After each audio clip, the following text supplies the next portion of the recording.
Okay, magandang araw po mga kabarya. Ang iche-check po natin ngayong araw, itong mga commemorative coins or inauguration medals na na-issue para kay BBM or President Bongbong Marcos. Napakarami na po pala nito. Nasa 1, 2, 3, 4, 5, 6, 7, 8. Sa pagkakalam ko, 8. Initially, alam ko talaga ay 3 lang. And then, nung nag-research ako, umabot din pala ito sa 8. So, yan po yung tatalakayin natin ngayon. I-check natin sila isa-isa. Please stay tuned lang po and subscribe sa aking channel. Maraming salamat mga kabarya. Unahin natin yung sa alamat commemoratives. Ang alamat commemoratives ay nag-release ng dalawang commemorative coins para kay BBM last June 2022. Mayroon silang version 1 at version 2. Ito ngayon makikita natin ang kaibahan sa dalawa. Yung isang version, yung unang version na ginawa ng alamat commemoratives ay BBM yung harapan at yung likod, ayan, dalawa na sila, BBM and Sara. At dahil sa sobrang lakas ng demand or marami pang nagre-request ng copy, gumawa ulit yung alamat commemoratives ng pangalawang version. Ito ngayon yung BBM yung harapan at yung sa likod makikita natin si BBM at ang kanyang father na si late Ferdinand Marcos. So, yung mga baryang ito, nag-release ito ng tig 1,000 pieces na mintage nila. Ganun karami. So, dalawa, 2,000 pieces yung nilabas nito at agad itong na-sold out. Sobrang lakas ng demand sa mga tao.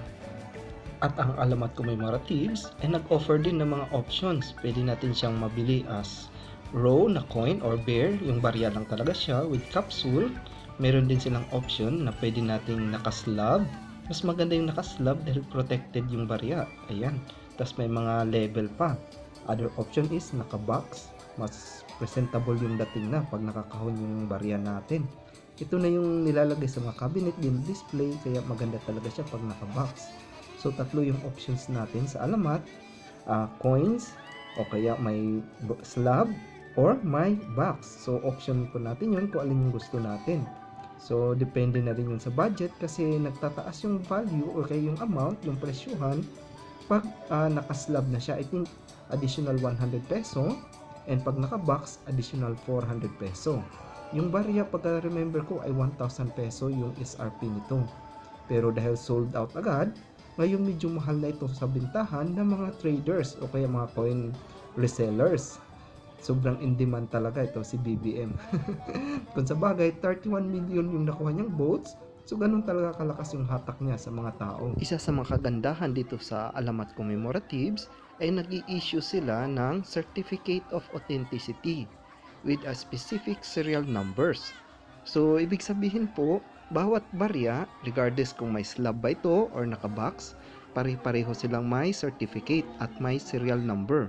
Kaya hindi pwedeng magdoble-doble. Yun yung kagandahan sa ginawa ng alamat commemoratives dahil yung ibang private mint o kaya mga engraver gumagawa ng mga barya or medal, wala silang certificate. Although sinasabi nila na 1,000 pieces yung ginawa, pero hindi natin alam kasi wala silang serial number na na-issue. So yun ang kagandahan ng or nagustuhan ko sa alamat commemoratives dahil meron talaga mga number, so hindi pwedeng dumagpas o kaya magka-doble-doble. Kaya doon sa ibang mga engraver o gumagawa ng barya na hindi nag-issue ng certificates, wala naman din pong problema. However, as a collector kagaya ko, mas preferred ko talaga yung may certificate at serial number yung mga coins or medals na hawak ko para at least alam natin kung pang ilam na siya. At nagdadagdag ito ng certain amount or special value lalo na pag mga fancy number yung hawak natin o kaya yung lower number. Halimbawa, nasa iyo yung serial number 1. Di ba maganda yung dating nun? Nakakataas ng moral na, uy, number 1 sa akin. O kaya nasa iyo yung halimbawa sa 1,000 pieces, nasa iyo yung 111, serial number 111. Ang gandang tingnan nun sa mga collection o kaya hinahabol-habol yan ng mga collectors. Pero kung wala namang certificate, it's okay, pero as I said, mas maganda talaga pag meron. Okay po, ang next po nating sisilipin ay yung gawa ng Lumisworks na BBM. Itong gawa ng Lumisworks ay nakaslab na. Ang kagandahan dito, sobrang laki yung slab nila compared sa normal size I think na slab. outstanding yung laki nito, parang doble yung laki. Sobrang ganda. Yung finish po ng product ay antique finish po. Kung mapapansin nyo, medyo magaspang siya, hindi siya makintab. Ganyan po talaga intended yung result nila. Maganda rin naman po siya at very shiny dahil gold plated po ito. Nag-reflect sa harapan si BBM, nakasulat dito ika-17 na Pangulo ng Pilipinas, and then nandyan din yung signature niya. Kung pansin nyo yung background niya medyo mabuhangin para ma-emphasize talaga si BBM. At sa likod naman yung kanilang hand gesture sa campaign, I think ito talaga yung mark ng mga Marcos, yung dalawang fingers. Kasi pagkatanda ko, ito rin yung gesture or peace sign ba tawag sa ganyan na ginamit ni late Ferdinand Marcos sa kanilang campaign dati. So yung sa likod, andyan yung hand gesture, andyan din yung sun at tatlong bituin. Parang sinasagisag nito yung watawat ng Pilipinas. Ang metallic composition ng baryang ito ay zinc alloy, gold plated po ito sila, at gumawa ang Numisworks nito ng 1,000 pieces. Okay po. Unfortunately, ito lang yung version na ginawa ng Numisworks. Hindi na sila gumawa ng pangalawa pa, unlike sa ibang mga engravers o gumagawa ng ibang mga barya. So, napabilis nitong na sold out that time kasi isang version lang talaga meron ang Numisworks. Sobrang laki ng slab nito, halos cover na ang buong palad ng kamay natin. So, sobrang laki talaga. Unfortunately, wala po ito siyang kasamang certificate of authenticity. Ganyan lang po talaga sila, nakaslab lang. At ang suggested retail price nito dati, yung unang labas, umabot to ng 1,000 peso plus shipping na rin. Ayan po, sobrang laki po talaga. Check nyo na lang po sa video.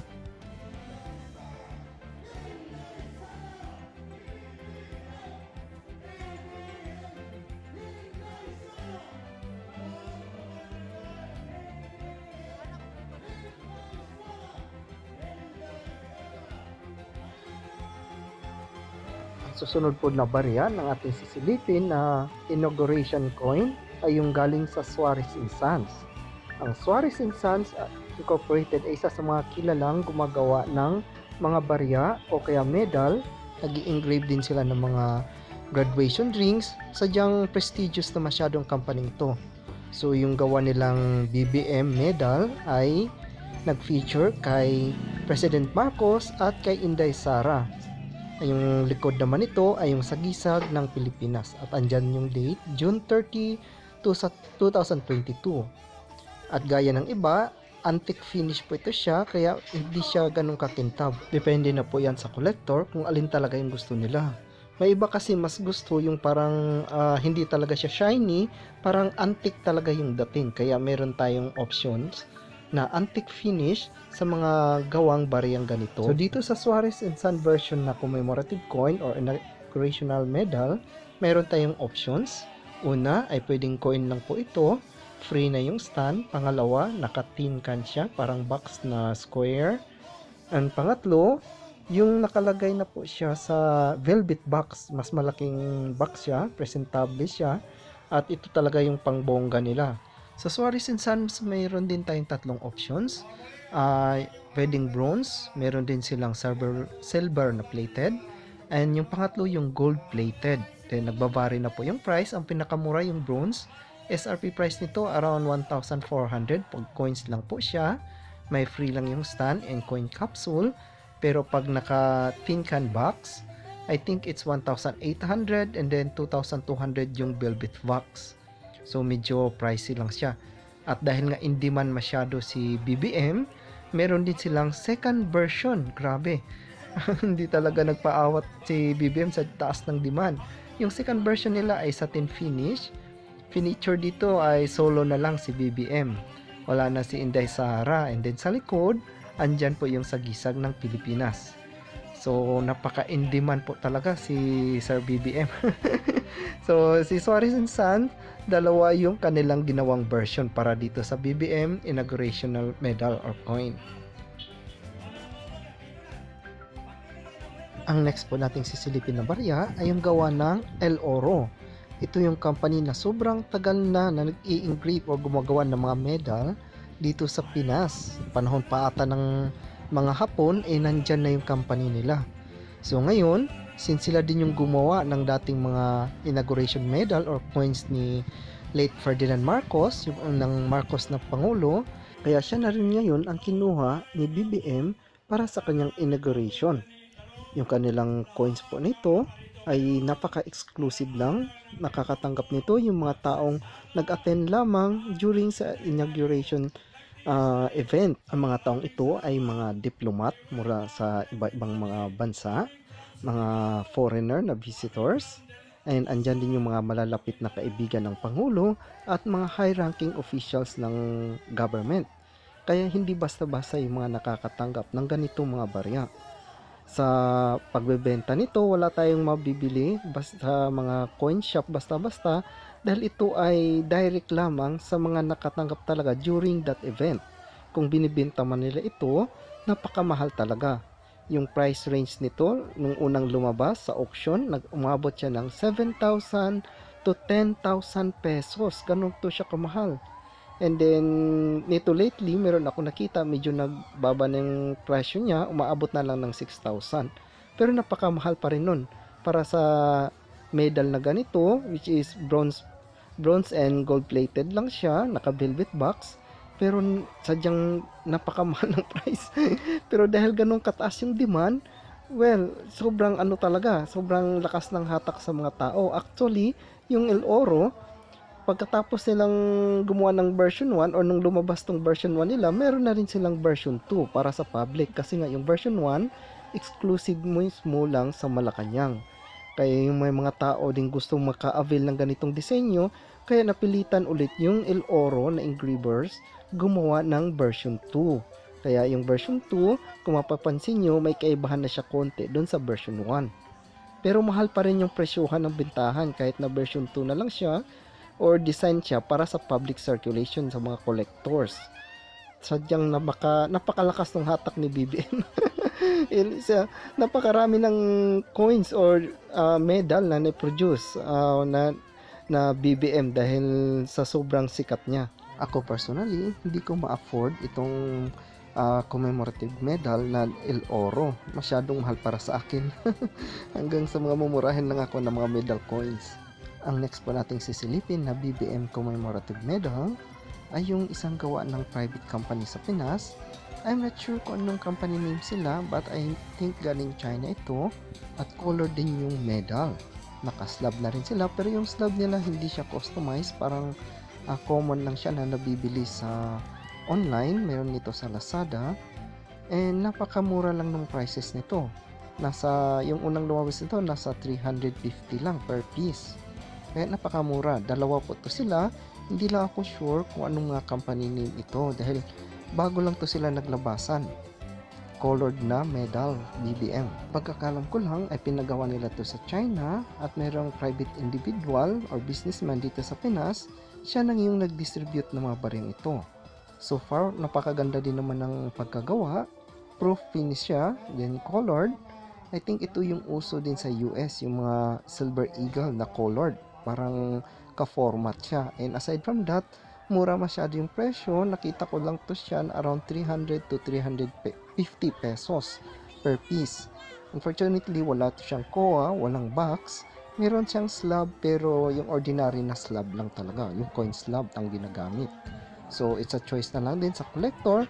Depende kung saan yung ma-afford niya. Compared ba naman din sa iba, like yung sa El Oro na sobrang mahal po talaga yung price or bentahan. Para sa mga tulad kong parating gipit sa budget, dito na lang din siguro ko kakapit sa mga worth 350 pesos lang. Kasi yung sa El Oro di talaga makaya, hanggang pangarap na lang siguro yung 7,000 to 10,000 pesos na price. So depende lang yan sa collector. At least we own a piece of history na meron tayong ganito souvenir during sa inauguration ni BBM na ating idolo. But always remember po, quality comes with the price. Kaya yung mga mamahalin medal or coin na galing sa El Oro, makikita mo rin talaga yung kaibahan ng kalidad nila. Yung paint sa likod, yung pagkagawa ng colored, malayong malayo compared dito sa mga mumurahing colored na coin na nabibili lang sa Lazada or sa Shopee. Sadyang napakaganda yung gawa, pati din yung sa harapan kay BBM, yung mga grano or hibla ng mga buhok na pino na sadyang detalyadong-detalyado. Yun yung kagandahan sa mga ganitong barya, which is sobrang may presyo nga lang talaga. Kaya sa mga tulad kung hindi ka afford, I'll be contented dito sa mga tag 350 to 50 na nabibili lang sa Lazada. At least, hawak-hawak ko rin sila kaagad at meron akong souvenir from that event. Kaya makikita natin yung mga private mint na local or galing sa Pinas, yung gawa nila, lalo na dito sa Alamat, meron silang dalawang version. And then si Numis Works, iisa lang yung version niya. And then sino ba yung pangatlo? Si Suarez and Sons, dalawa rin. And si El Oro, dalawa rin sa kanila. At meron ding dalawang private individuals na nagpagawa sa China. Di ko lang particularly sure kung anong company name sila or anong name ng seller. Pero yan po lahat, just so far, yung mga nakita kong commemorative coins or inaugural medal na na-issue kay BBM nitong year 2022. At siguro meron pang iba na hindi ko nakita sa sobrang daming naglabasan talaga at sobrang sikat ni BBM. Kaya hindi mapigil-pigilan yung mga engravers o yung mga mint companies na gumagawa depicting yung ating Pangulo na si BBM or si Ferdinand Marcos Jr. Bali ito po yung two versions ng mga barya or commemorative medals na gawa ng Alamat Commemoratives in coin, box, and slab. At ang next din naman po ay yung galing sa Numis Works. Ito yung may pinakamalaking slab sa lahat. Bongacious talaga, hindi tinipid. Kaya napakagandang barya din ito. At ito naman yung galing sa Suarez and Sons na version ng commemorative medals.